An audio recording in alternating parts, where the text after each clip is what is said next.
Quels sont les 10 mystères les plus intrigants pour l'humanité?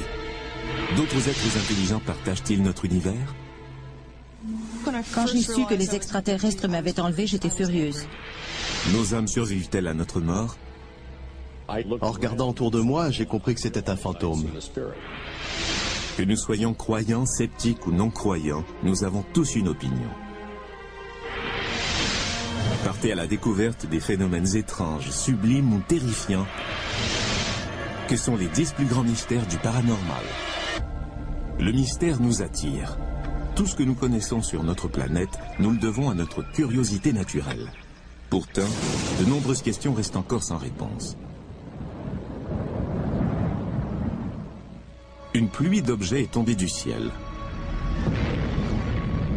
Des décennies avant la naissance de la bombe atomique, une explosion inexpliquée a ravagé la forêt sibérienne sur des kilomètres carrés. Sur des champs céréaliers du monde entier, de mystérieux dessins sont apparus d'un jour à l'autre. Voici notre mystère numéro 10.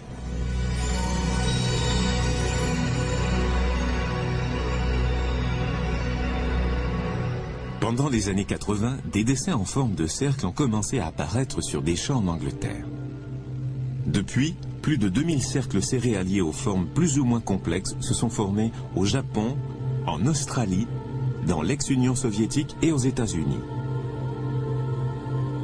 Personne ne peut confirmer avec exactitude s'ils sont de nature extraterrestre, naturelle ou s'il s'agit de canulars. Les cercles céréaliers d'aujourd'hui sont parfois très élaborés mathématiquement et extrêmement précis. Pour beaucoup, ces caractéristiques éliminent la théorie de la cause naturelle. Se pourrait-il aussi que les hommes n'y soient pour rien? Les formes actuelles sont bien plus complexes que celles d'autrefois. Ces apparitions de cercles céréaliers sont trop impressionnantes pour que les farceurs y jouent un rôle important. On nous a sorti ce même argument tout au long de l'histoire. Les Égyptiens auraient été incapables de produire les merveilles mathématiques que sont les pyramides. Il fallait que les extraterrestres les aident. C'est une véritable forme de racisme, non? Selon les chercheurs en cercles céréaliers, le blé aplati a subi des transformations. Les effets sur la croissance des plantes peuvent se faire sentir pendant des années. Ni vous ni moi n'aurions jamais pu produire un tel effet sur ces plantes. Ce qui se passe indique que nous ne sommes pas seuls dans l'univers. C'est passionnant. Cependant, tout le monde n'est pas aussi enthousiaste.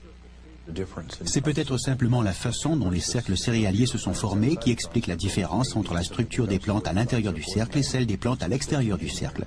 L'explication n'est pas pour autant magique ou extraterrestre.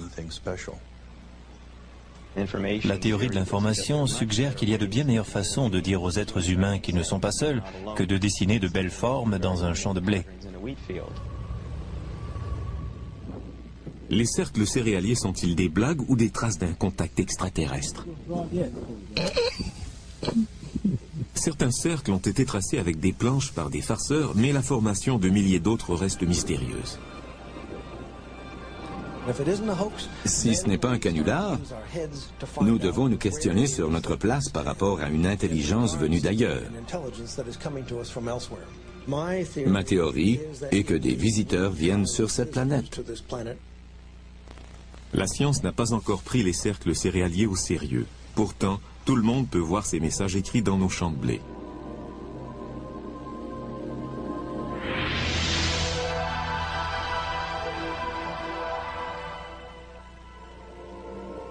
Notre mystère numéro 10 est relié à l'espace, mais se pourrait-il que le mystère numéro 9 nous apporte un message du ciel?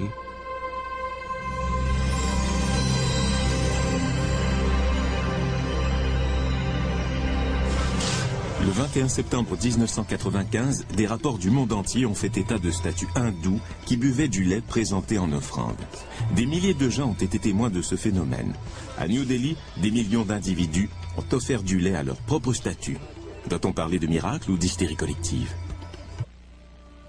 Contre toute attente, l'Église catholique voit également d'un mauvais œil la plupart des phénomènes prétendument miraculeux. Si la décoloration naturelle d'une vitre prend plus ou moins la forme de la Vierge Marie, les gens deviennent surexcités. L'Église des temps modernes ne donnerait jamais son aval à un tel événement. Parce que l'Église, comme tout le monde, vit dans une époque moderne.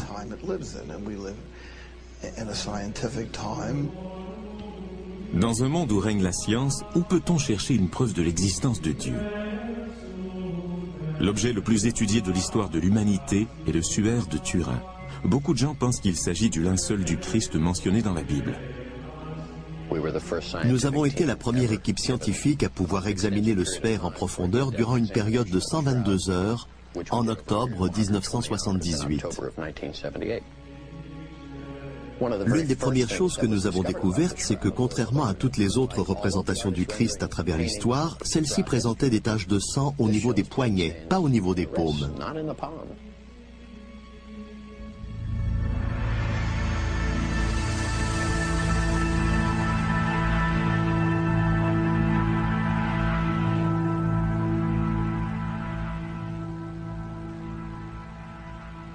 Le suaire comporte aussi des traces de blessures laissées par un fouet romain et des traces de sang laissées par une couronne d'épines. Dans les écrits historiques, une seule personne a été victime de telles tortures et il s'agit de Jésus. Les résultats de cette première recherche étaient tellement prometteurs qu'en 1988, l'Église catholique a donné son accord pour qu'on évalue l'âge du suaire. S'il datait du 1er siècle de notre ère, cela constituerait une preuve physique de l'existence de Jésus-Christ.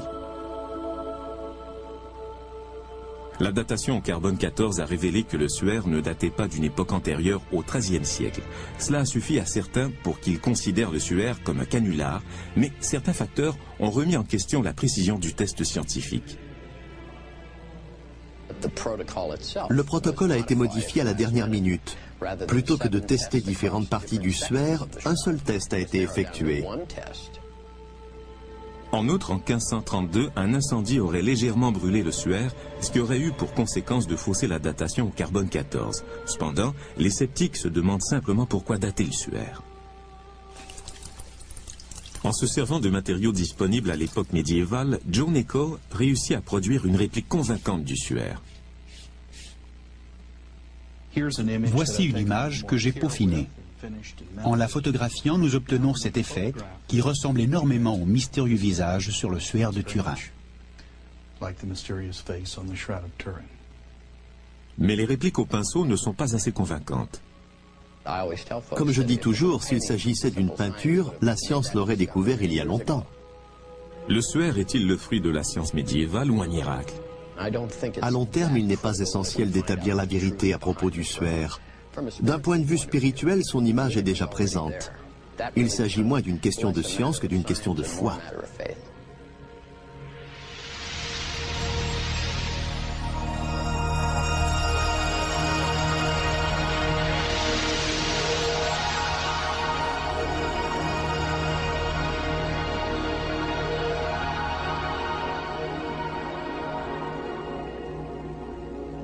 Le mystère numéro 9 remet en question nos espoirs spirituels, tandis que le mystère numéro 8 fait ressortir en nous nos pires terreurs.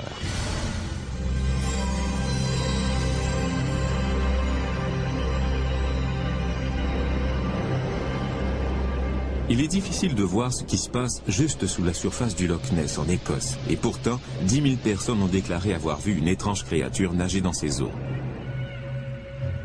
Bien qu'on ait prouvé qu'une célèbre photo du monstre du Loch Ness était un canular, on a dépensé des millions de dollars pour chercher la créature dans le lac. Jusqu'ici, tout ce qu'on a réussi à prouver, c'est que les sonars y avaient capté des formes ambiguës. On recherche le monstre du Loch Ness depuis 40 ans, mais personne n'a rien trouvé. Le monstre devrait se trouver dans ce petit lac d'Écosse, mais il n'y est pas. Je suis désolé, il n'est pas là. On est arrivé aux mêmes conclusions pour le plus célèbre monstre terrestre. Jusqu'à ce qu'on sorte pour la première fois un gorille de la jungle, on ne prenait pas au sérieux les témoignages des explorateurs africains disant avoir vu de grandes bêtes poilues. Dans ce cas, est-il possible qu'il existe un autre singe mystérieux qui court le monde? Certains disent qu'il pourrait mesurer jusqu'à 3,50 m. Les Indiens d'Amérique parlent de cette créature depuis longtemps dans leur tradition. Ce phénomène ne date pas des années 50 ou 60 quand le mot Bigfoot a commencé à circuler.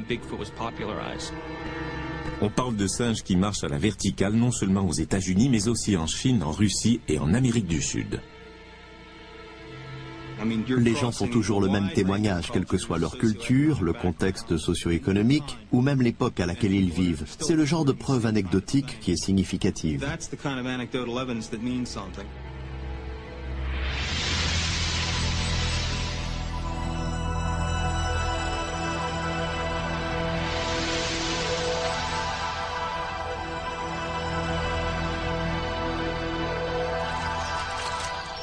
Existe-t-il une preuve réelle de l'existence de cet animal? Les tests d'ADN effectués sur des échantillons de poils prélevés à des endroits où serait apparu le Bigfoot révèlent qu'il s'agit des poils d'un primate. Malheureusement, les échantillons testés sont trop petits pour qu'on puisse en affirmer davantage. Les traces de pas constituent la meilleure preuve. C'est de là que vient le nom Bigfoot, grand pied. Les empreintes de pas existent bel et bien, elles sont mesurables.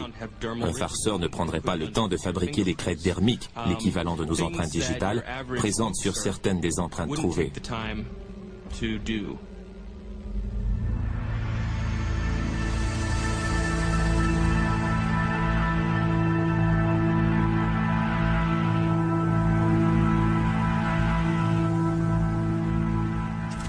Les canulars isolés expliquent-ils le nombre d'empreintes de pas trouvées dans le monde entier? Il est hautement improbable que des farceurs se soient concertés pour fabriquer des empreintes pendant des décennies et partout à travers les États-Unis. Il est plus facile de concevoir qu'un Bigfoot existe réellement.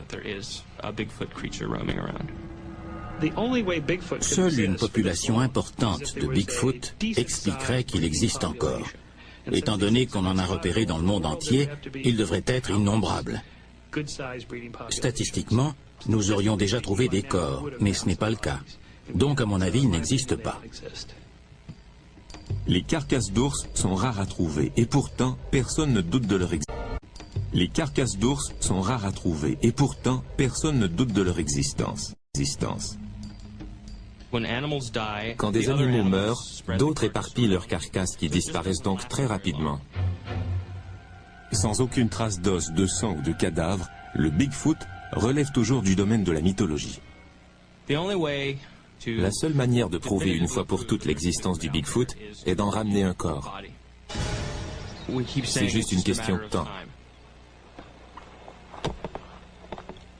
En attendant, les hommes ne peuvent que s'interroger sur l'existence d'un autre primate qui marche à la verticale. Des champs aux forêts en passant par le visage du Christ, ce ne sont là que quelques-uns des 10 mystères les plus intrigants et notre liste devient de plus en plus étrange. À venir, le mystère numéro 7 nous amène à bord d'un navire abandonné.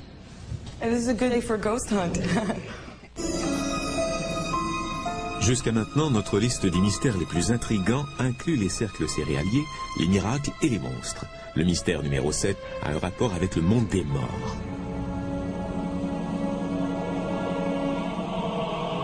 À Alameda Bay repose le dernier d'une grande série de navires de guerre. Les seules personnes qui habitent ce bateau abandonné, le USS Hornet, sont les morts qui y retournent pour y passer l'éternité.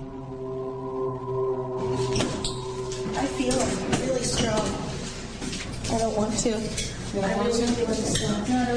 It's in that corner. It's in that corner.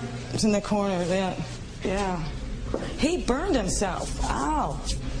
And this is a good day for a ghost hunt.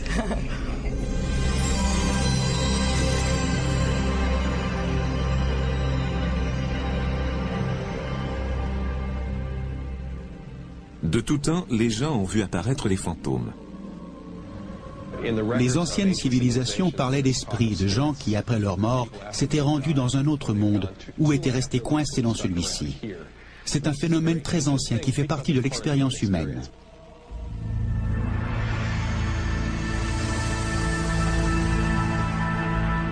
Quoi de mieux que des photos pour prouver l'existence des fantômes? Les photos de fantômes depuis le milieu du 19e siècle sont presque toujours des faux, créés intentionnellement. Aujourd'hui, ces photos sont prises accidentellement. Le flash peut se déclencher en plein air et éclairer des gouttelettes d'eau ou la sangle de l'appareil photo. En photographiant notre modèle, je vais faire balancer la sangle de l'appareil devant la lentille et nous verrons comment sort la photo. Étant donné que celui qui prend la photo sait qu'il n'a rien vu qui ressemble à ça, il imagine un événement paranormal. Cependant, que dire des cas où plusieurs personnes déclarent voir le même fantôme? À bord du USS Hornet, 3 personnes disent avoir vu le fantôme du contre-amiral J.J. Clark. I do pick up somebody that is working some was a desk or cabinet or something. Immediately when I came on. En montant à bord, j'ai tout de suite rencontré l'esprit de J.J. Clark, le contre-amiral qui a servi sur le bateau entre 1944 et 1945. Quand j'ai vu l'esprit descendre de l'échelle en dessous de moi, je l'ai regardé droit dans les yeux. Je n'ai pas juste croisé son regard. J'ai vu un homme. Il se tenait debout, les bras le long du corps. Quand j'ai vu une photo de l'amiral, j'ai su qu'il s'agissait du même homme.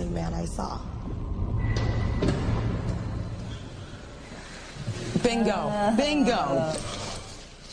Mais pourquoi les morts reviendraient-ils de l'au-delà? Il est tout à fait logique que des fantômes apparaissent là où se trouvent des gens, qu'ils retournent à un endroit qu'ils connaissent. Ça revient à dire que les fantômes sont eux aussi des gens morts, mais des gens quand même. Certains croient qu'ils peuvent nous en apprendre.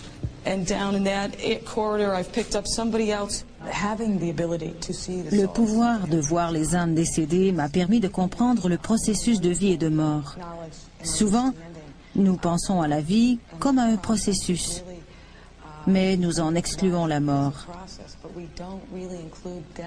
La mort fait partie du processus de la vie.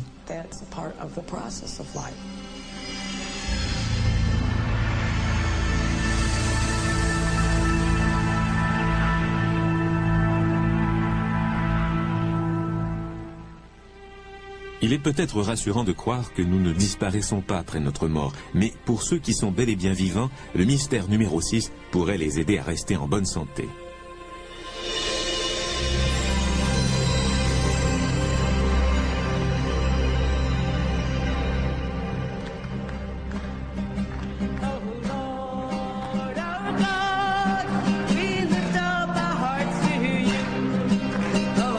Chaque mardi, le père Peter McCall et Marianne Lacey font des cérémonies de guérison à Dobbs Ferry, dans l'État de New York. Des centaines de personnes viennent se faire soigner par le pouvoir de Dieu. Ils chantent ses louanges et sont guéris par la prière.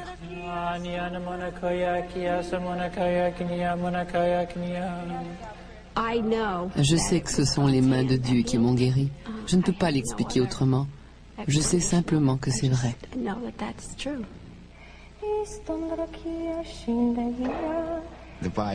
Les résultats de la biopsie étaient négatifs. Il n'y avait plus aucun signe de cancer. Est-ce que je crois que c'est un miracle? Absolument. Aujourd'hui, pour canoniser les saints, l'Église catholique ne prend en compte que les miracles par guérison. Ils sont donc vérifiés avec rigueur. Pour attester l'existence d'un miracle par guérison, il doit s'agir d'un symptôme potentiellement mortel, prouvé par des données scientifiques comme les rayons X. La maladie doit être guérie instantanément ou très rapidement, sans aucun traitement médical, sans période de récupération et sans rechute. Notre croyance dans les revenants ou dans les guérisons miraculeuses suffit-elle à vaincre la mort? À venir, notre compte à rebours des 10 mystères les plus intrigants nous fait découvrir des corps qui brûlent tout seuls. Certains ont vu des fantômes s'envoler en fumée, mais qu'en est-il des gens qui prennent feu spontanément? Si je ne l'avais pas vu de mes propres yeux, je n'y croirais pas. Il restait une petite portion d'une jambe et du crâne. Tout le reste avait brûlé. Notre mystère numéro 5 est peut-être le plus horrible de tous, la combustion humaine spontanée.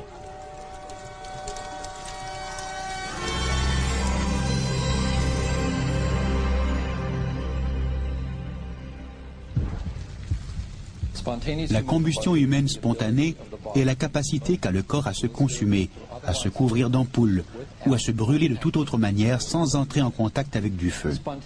La combustion humaine spontanée est horrible et macabre et, selon la science, impossible. Depuis les premiers cas de combustion humaine spontanée au XVe siècle, on a parfois interprété ce phénomène comme une punition divine. Il y a un siècle, on prétendait que toutes les victimes de combustion humaine spontanée étaient des alcooliques, que Dieu, dans sa colère, châtiait le comportement immoral des gros buveurs.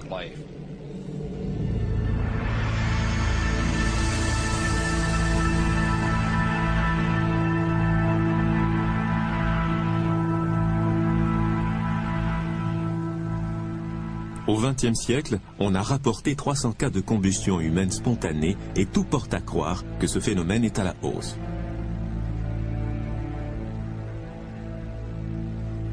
En 1974, le défunt Jack Angel a survécu à un incendie qui, selon les médecins, émanait de son propre corps. Quand M. Angel s'est réveillé d'un profond sommeil, il a remarqué que son avant-bras droit et que sa main avaient été réduits en cendres. Le diagnostic inscrit dans son dossier médical parle de blessures, je cite, d'origine interne. L'un des cas de combustion humaine spontanée les plus étranges et les mieux documentés du XXe siècle est celui du pompier George Mott. Sur le matelas où M. Mott s'est consumé, on a retrouvé seulement la partie de sa jambe droite en dessous du genou. Il ne restait que des cendres du reste du corps de M. Mott, qui pesait 82 kilos. L'individu lui-même a complètement brûlé, mais pas la maison. Comment est-ce possible? Qu'est-ce qui a pu causer cet incendie et comment un feu peut-il brûler au point de consumer un homme tout en laissant la pièce dans laquelle il se trouve intacte? Nos hommes ont vérifié le système électrique, le fourneau et le chauffage. Nous avons déterminé qu'il ne s'agissait pas d'un suicide, ni d'un homicide. Ça ne peut être qu'une combustion humaine spontanée.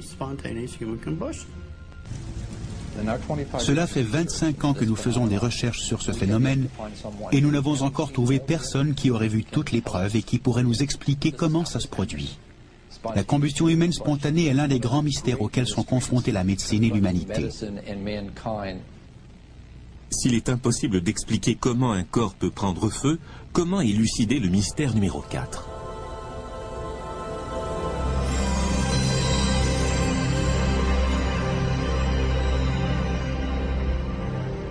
La prédiction est une industrie de plusieurs milliards de dollars. 2/3 des Américains croient à la voyance et 60% pensent avoir vécu des expériences parapsychiques. Les expériences paranormales font l'objet de beaucoup de tâtonnements, mais c'est justement la raison pour laquelle nous voulons faire des tests en laboratoire sur la perception extrasensorielle. L'une des expériences les plus réussies dans nos laboratoires et dans bien d'autres s'appelle l'expérience de Ganzfeld.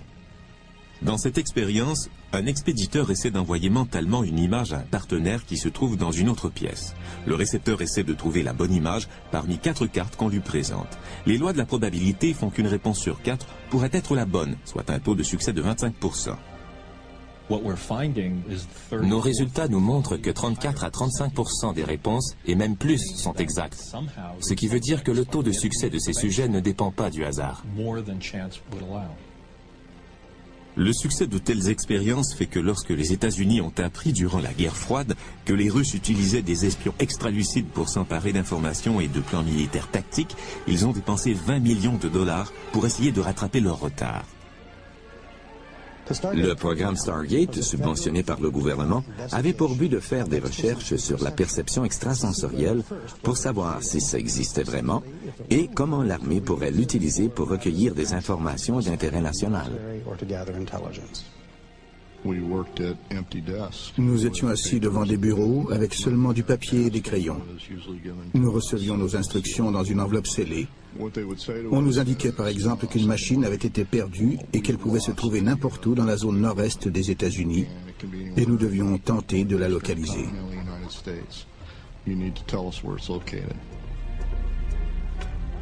Pendant plus de 17 ans, Joe McMoneagle a servi son pays en faisant de la voyance à distance, un terme militaire pour clairvoyance. En 1981, Stargate a fait appel au service de McMoneagle pour localiser le général James Dozier, enlevé en Italie par les Brigades Rouges. McMoneagle a réussi à indiquer le nom d'une rue, l'étage d'un bâtiment et la description de l'état du général. Tous ces détails se sont confirmés lors de la libération de Dozier. Mon niveau de précision dans l'affaire Dozier m'a vraiment surpris. C'est ce qui est étonnant avec la voyance à distance. On ne sait pas à quel point les informations sont précises jusqu'à ce qu'on s'en serve. Beaucoup de théories tentent d'expliquer comment ces informations sont transmises ou reçues, mais personne ne le sait vraiment. Nous ne savons pas comment les informations se rendent d'un point à un autre. Nous appelons cette anomalie perception extrasensorielle. Beaucoup de théories tentent d'expliquer comment ces informations sont transmises ou reçues, mais personne ne le sait vraiment. Nous ne savons pas comment les informations se rendent d'un point à un autre. Nous appelons cette anomalie perception extrasensorielle. Est-ce que j'y crois? Non. Mais est-ce qu'il se passe quelque chose d'intéressant? Absolument.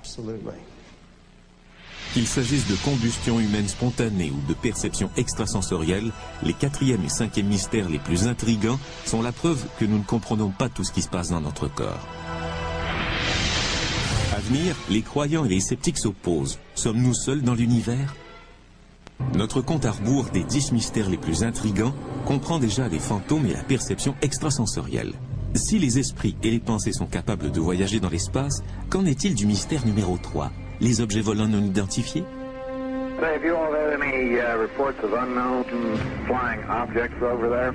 No, we haven't. Oh, okay, I was wondering. We supposedly are having quite an invasion over here.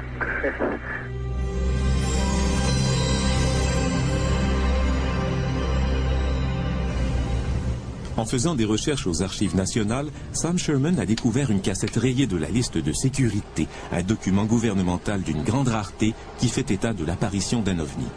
Le 7 octobre 65, à la base aérienne d'Edwards, en Californie, le contrôleur aérien a remarqué que d'étranges objets lumineux survolaient le terrain d'aviation.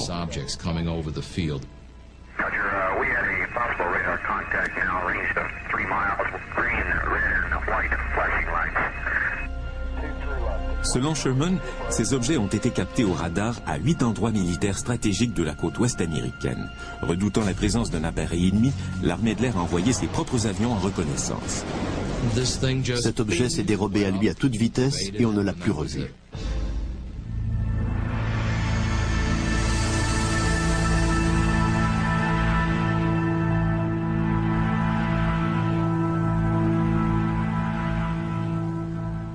Les apparitions d'objets non identifiés dans le ciel remontent au moins au Moyen-Âge. On ne les appelait pas des ovnis ni des soucoupes volantes, mais il s'agissait certainement du même type de phénomène. Si on sait comment et où regarder, on retrouve leur présence à travers l'histoire. Les interprétations humaines du phénomène ovni ont changé au cours des temps. On interprétait les apparitions médiévales comme des signes divins. Les naturalistes du XVIIIe siècle parlaient de gaz et de plasma. Durant la révolution industrielle, on voyait des machines et des avions. Avec l'ère spatiale, sont apparues les soucoupes volantes.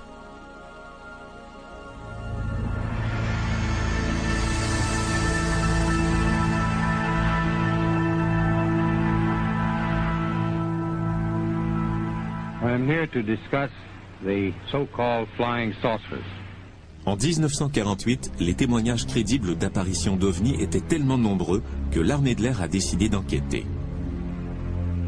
Pendant plus de 20 ans, le projet Blue Book a récolté des informations sur 12 600 cas d'objets aperçus dans le ciel, qu'il s'agisse de ballons-sondes ou des phénomènes météorologiques. En 1969, on a mis fin au projet par la déclaration suivante. we have, as of date, come to only one firm conclusion, and that is that it does not contain any conceivable threat to the United States. Il est important de distinguer entre deux questions. Existe-t-il des intelligences extraterrestres dans l'univers et sont-elles vraiment venues ici? On signale des dizaines de milliers d'apparitions dans le monde chaque année. Mais pour la plupart d'entre elles, pour ne pas dire pour plus de 90%, il s'agit de phénomènes naturels. Beaucoup de gens ne réalisent même pas que les étoiles bougent pendant la nuit. Les erreurs d'identification sont nombreuses, mais les ufologues affirment que les vaisseaux extraterrestres ont tous des points communs. Ils ne se déplacent pas du tout comme les avions. Ils tournent à angle droit, s'arrêtent d'un seul coup, effectuent des vols stationnaires, montent dans le ciel à la verticale et descendent comme une feuille qui tombe. Nous ne savons pas à quoi ressemble un vaisseau extraterrestre, mais nous savons à quoi ressemblent nos avions. Si nous apercevons des choses dans le ciel qui n'obéissent pas aux lois de la physique, telles que nous les connaissons, nous pouvons dire qu'elles appartiennent à quelqu'un d'autre qui sait quelque chose que nous ignorons.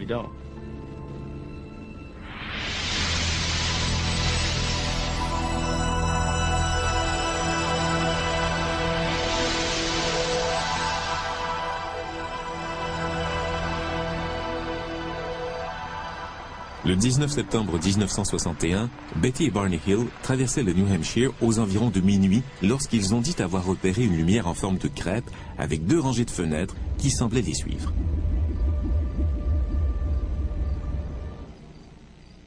Deux heures plus tard, Barney et Betty se sont réveillés à 56 km au sud de l'endroit où ils s'étaient arrêtés.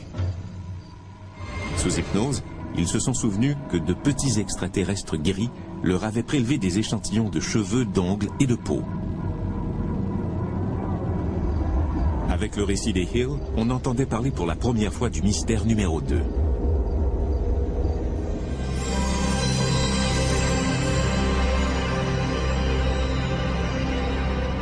Depuis cette nuit de 1961, des milliers d'autres personnes ont également prétendu avoir été victimes d'enlèvements et d'expériences extraterrestres. Un enlèvement est rapide, efficace et très traumatisant. Très souvent, les souvenirs de cette expérience sont partiellement effacés. La précision des souvenirs ramenés à la conscience grâce à l'hypnose est toutefois mise en question. Il s'agit de faux souvenirs que le thérapeute implante par suggestion dans la mémoire de ses patients. C'est ça l'hypnose, un jeu de rôle imaginaire entre l'hypnotiseur et son sujet. Cependant, les hypnotiseurs pensent être capables de prouver que leur sujet ne se contente pas de suivre l'histoire qu'ils leur suggèrent. Lors d'une session d'hypnose, je pose environ 10 à 20 questions suggestives, des fausses pistes, et personne ne s'est jamais trompé. Étant donné que la plupart des victimes disent avoir été enlevées de nuit dans leur lit, les sceptiques relèguent ce phénomène au rang de paralysie du sommeil. Les gens éprouvent cette drôle de sensation quand ils sont presque endormis, mais encore conscients. Dans cet état, votre corps est paralysé, mais vous êtes encore conscient. Il semblerait que le mécanisme des rêves y joue un rôle. Donc, vous rêvez tout en étant conscient, mais paralysé.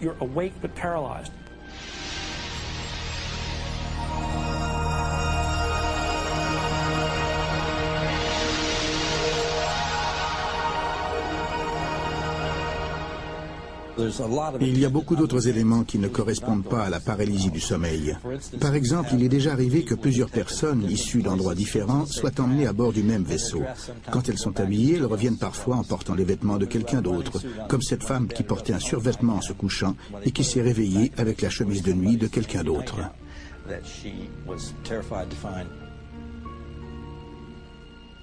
Beth Collins et Anna Jamerson considèrent que leur preuve réside dans leurs souvenirs. Elles déclarent avoir été enlevées ensemble et ce plus d'une fois. Beth et moi, nous nous souvenons de plusieurs occasions où nous avons été enlevés ensemble. Un matin, nous nous sentions mal toutes les deux et je lui ai dit que quelque chose s'était passé. Elle m'a répondu que la nuit précédente, elle avait vu les extraterrestres m'injecter quelque chose au niveau de la nuque. Elle m'a demandé si elle pouvait vérifier sous mes cheveux et j'ai accepté parce que je pensais qu'elle ne trouverait rien. Mais il y avait un trou dans ma nuque, juste à l'endroit où elle les avait vus m'injecter quelque chose dans le cerveau. J'aurais préféré être folle plutôt que d'en parler à qui que ce soit, même à Anna. Je ne pouvais pas faire comme si rien ne s'était passé. Mais je ne pouvais pas oublier ce dont je me souvenais. Quand on possède des preuves comme celle-ci, il est très difficile de croire qu'on ne s'est pas vraiment fait enlever. Et je sais qu'il m'enlève régulièrement.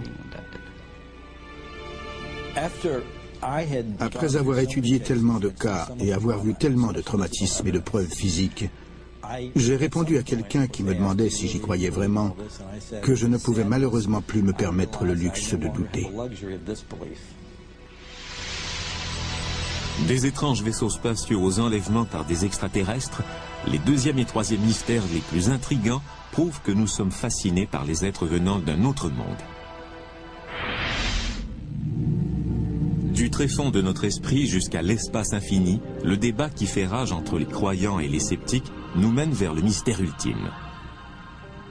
Notre naissance marque le début d'un processus qui nous mènera à notre décès. Le concept d'une vie après la mort est le principe fondateur de toutes les grandes religions. Cependant, il reste à élucider le mystère le plus intrigant de tous. Existe-t-il une preuve de la vie après la mort ?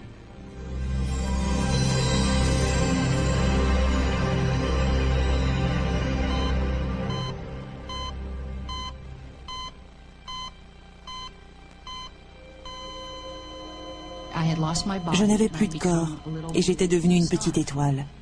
À ce moment-là, j'avais l'impression que ce qui m'arrivait était tout à fait normal. J'étais contente de voir que je n'avais plus de corps, que j'en étais libérée.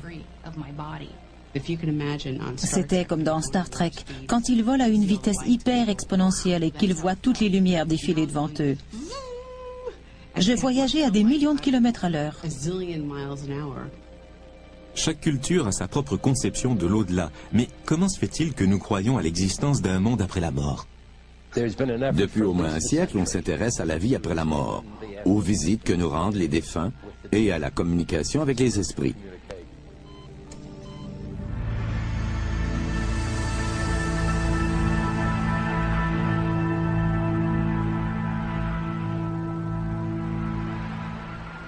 Ceux qui ont failli mourir racontent tous des histoires extrêmement similaires. Il n'est pas rare que des gens vivent ce qu'on appelle une expérience de mort imminente. En d'autres termes, leur conscience se sépare de leur corps. Très souvent, ils se voient traverser un tunnel, au bout duquel ils rencontrent généralement des êtres de lumière. Il peut s'agir de parents ou d'amis décédés ou même de figures religieuses. À ce moment, très souvent, ils voient leur vie défiler en rétrospective. Des tests en laboratoire ont montré que la perte de conscience provoquée par la gravité générait des expériences de mort imminente, la vision d'un tunnel et de lumière blanche. Cela s'apparente à certaines caractéristiques de l'expérience de mort imminente. Environ 15% des gens ont ce qu'on appelle une expérience de mort imminente effrayante. Il y avait des gens torturés, des volcans en éruption, de la boue marron, des gens qui criaient ou qui étaient décapités. Tout ça ressemblait à l'idée traditionnelle qu'on se fait de l'enfer. S'il ne s'agissait que de la réaction physiologique du corps par rapport à la mort, tout le monde vivrait la même expérience. Mais ça n'a pas été mon cas. Des rescapés ont lu des étiquettes posées au-dessus de ventilateurs de plafond. Ils ont répété des conversations tenues dans des pièces éloignées et même rapporté des informations tangibles de l'au-delà. Il arrive que des gens qui vivent une expérience de mort imminente rencontrent quelqu'un qui s'identifie comme un proche qu'ils avaient connu durant leur vie. Or, il se peut qu'ils disent ne pas avoir de frère ni de sœur, et pourtant ils finissent par découvrir qu'ils avaient un frère ou une sœur mort alors qu'ils étaient très jeunes. Ça prouve qu'il se passe vraiment quelque chose. Si des gens reviennent bel et bien de l'au-delà, quel message en ramènent-ils ? J'ai vécu un énorme téléchargement d'informations. Avant de pouvoir me demander si j'étais en train de mourir, j'ai entendu cette phrase. Nous ne mourrons pas, notre corps meurt, mais notre âme, jamais. Le plus grand mystère auquel est confrontée l'humanité est de savoir ce qui se passe après la mort. Des millions de personnes ont eu des expériences similaires. C'est très courant. Le message qu'ils ramènent est toujours le même. La vie après la mort existe et elle est merveilleuse.